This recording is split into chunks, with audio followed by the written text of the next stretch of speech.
তৃণমূল নেতা দুলাল সরকার খুনের ঘটনায় তৃণমূলের টাউন সভাপতি তথা হিন্দি সেলের জেলা সভাপতি নরেন্দ্রনাথ তিওয়ারিকে ডেকে পাঠালো ইংরেজবাজার থানার পুলিশ। সেই সঙ্গে ডেকে পাঠানো হয়েছে তার দুই ভাই বীরেন্দ্রনাথ তিওয়ারি এবং অখিলেশ তিওয়ারিকেও। ইংরেজবাজার থানায় দুপুর প্রায় 12:30 থেকে এই তিনজনকে জিজ্ঞাসাবাদ করছে পুলিশের উচ্চপদস্থ আধিকারিকরা।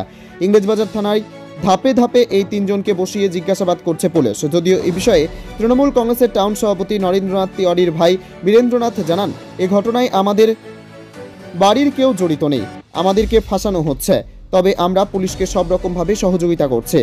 অন্যদিকে জানা যায় 2022 সালে পৌরসভা ভোটে নন্দু শিবির এবং দুলাল শিবির দুই গোষ্ঠীর মধ্যে গন্ডগোল হয়েছিল। দুলাল গোষ্ঠীর বিরুদ্ধে নন্দু এবং তার ভাইকে মারধর করা হয়েছিল বলে অভিযোগ উঠেছিল। পুলিশের অনুমান এই সূত্রেই দুলাল সরকার খুনের ঘটনায় জড়িত থাকতে পারে তারা, তাই তাদের জিজ্ঞাসাবাদ করা হচ্ছে। হ্যাঁ, কে কে এসছে? আমি এসছি, দাদা এসছে। দাদা বলতে নন্দু তিওয়ারি, আমার ভাই এসছে। ভাই কি নাম? অখিলেশ তিওয়ারি। আপনাদেরকে কি বলেছিল? ফোন করে ডাকা হয়েছে যে একটু আসার জন্য, কপারেট করার জন্য এসছে। আপনাদেরকে কি ফোন করে বলা হলো যে একটু থানায় আসে? শুধু আপনাকে না ডেকেছেন না নরেন্দ্রনাথ তিওয়ারি? তিনজনকে বলেছি না। তিনজন বলতে নরেন্দ্রনাথ তিওয়ারিকে? নরেন্দ্রনাথ তিওয়ারি তো এখন টাউন সভাপতি তৃণমূলে। তৃণমূলে টাউন সভাপতি। আর কি হিন্দি সেলের জেলা সভাপতি? জেলা সভাপতি।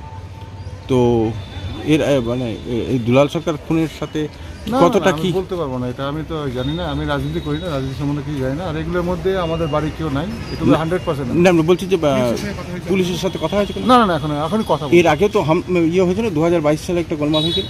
ওটা তো এখন ওই সময় হয়েছিল। কি হয়েছিল?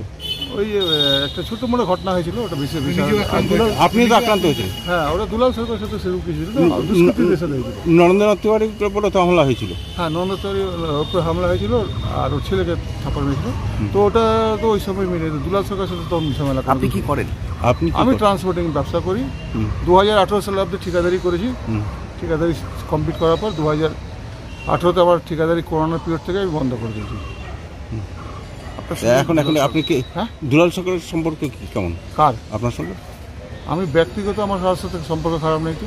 না না, এমনি খারাপ বলিনি আমি, মানে আমি বলছি কেমন এখন। কেমন?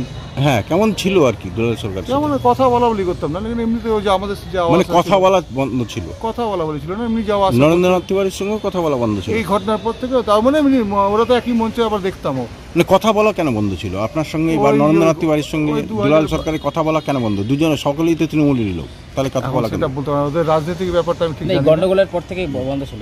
সে 22 সালের গন্ডগোলের পর থেকে তো বন্ধ ছিল। তার আগেও বন্ধ ছিল। ওদের আবার মিলও হতো, ঝগড়া হতো, যখন ওদের নিজেদের মধ্যে ব্যাপার, ওগুলো বলতে পারবো না। ওটা কি ব্যবসায়িক লেনদেন? না, কোনো ব্যবসা করা ব্যবসায়িক লেনদেন ছিল আপনাদের সাথে? কার? আমার সাথে? না, আমি তো ট্রান্সপোর্টিং ব্যবসা করি। আমার ব্যবসার সাথে কারো ব্যবসা সম্পর্ক। নরেন্দ্রনাথ তিওয়ারির সঙ্গে কোনো ব্যবসায়িক কোনো লেনদেন? না, নরেন্দ্রনাথ তিওয়ারির সাথে কোনো ব্যবসা নেই।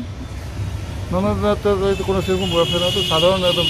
আপনাদের এখানে ডেকে পাঠানো হয়েছে জিজ্ঞাসাবাদ? হ্যাঁ, জিজ্ঞাসা আমরা কোঅপারেট করছি। হ্যাঁ, আপনারা যে এই ঘটনাতে কোনো রকম যদি আমরা কোনো কিছু সাপোর্ট করতে পারি বা সহযোগিতা করতে পারি, সেটার জন্য আমরা সাপোর্ট করি। বাবলা সরকার খুনের ঘটনা। হ্যাঁ, বাবলা সরকার খুনের ঘটনা। হ্যাঁ, যেহেতু আমরা পুরনো ওখানকার বাসিন্দা, 20 বছর দাদা ছিল ওখানে কাউন্সিলর। আপনাদের কেউ ফাঁসি দেওয়ার মতো চেষ্টা? হ্যাঁ, হতে পারে। চক্রান্ত তো হতেই পারে না। কি চক্রান্ত? কেউ ফাঁসাতে পারে, যদি ফাঁসিয়ে দিয়ে আমাদেরকে ফাঁসিয়ে দিতে পারে। মানে নরেন্দ্রনাথ তিওয়ারি কেউ? হ্যাঁ, নরেন্দ্রনাথ তিওয়ারিকে টার্গেট করা হয় আর কি, তার সাথে তার পরিবারকে ফাঁসি কারা করছে তারা তো বলতে পারছি, সেটা প্রশাসন দেখছে, প্রশাসন দেখবে। মানে আপনাদেরকে একটা ফাঁসানোর চেষ্টা হচ্ছে? হ্যাঁ, 100% শিওর। আমরা কেউ এর মধ্যে অপরাধী নাই। মানে তৃণমূলেরই একটা অংশ আপনাকে ফাঁসানোর চেষ্টা? কে করছে সে দাদা বলতে পারবো না, কারণ আমি কোনো দল করি না। কোনো দলের নরেন্দ্রনাথ তিওয়ারি তো দল করেন? হ্যাঁ, উনি দল করেন। এখন উনার ব্যাপার। উনি এখন 2022 থেকে উনার হার্ট অ্যাটাকের পর থেকে উনি খুব অসুস্থ ছিলেন, তারপর থেকে একটু অ্যাক্টিভ কম ছিলেন রাজনীতিকে। এমনি যেতেন কোনো মিটিং হলে। তারপরে কি ওনাকে ফাঁসানোর চেষ্টা হচ্ছে এখন? তা বলতে পারছি না, প্রশাসন ডাকছে, আমরা কোঅপারেট করছি। মনে হচ্ছে যে একটা চক্রান্ত হচ্ছে।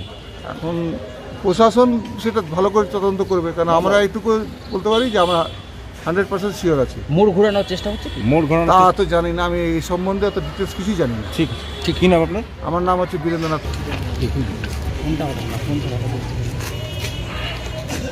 ঠিক আছে। Bureau report, news for Bengal. This channel does not promote or encourage any illegal activities. All contents provided by this channel is meant for educational purpose only.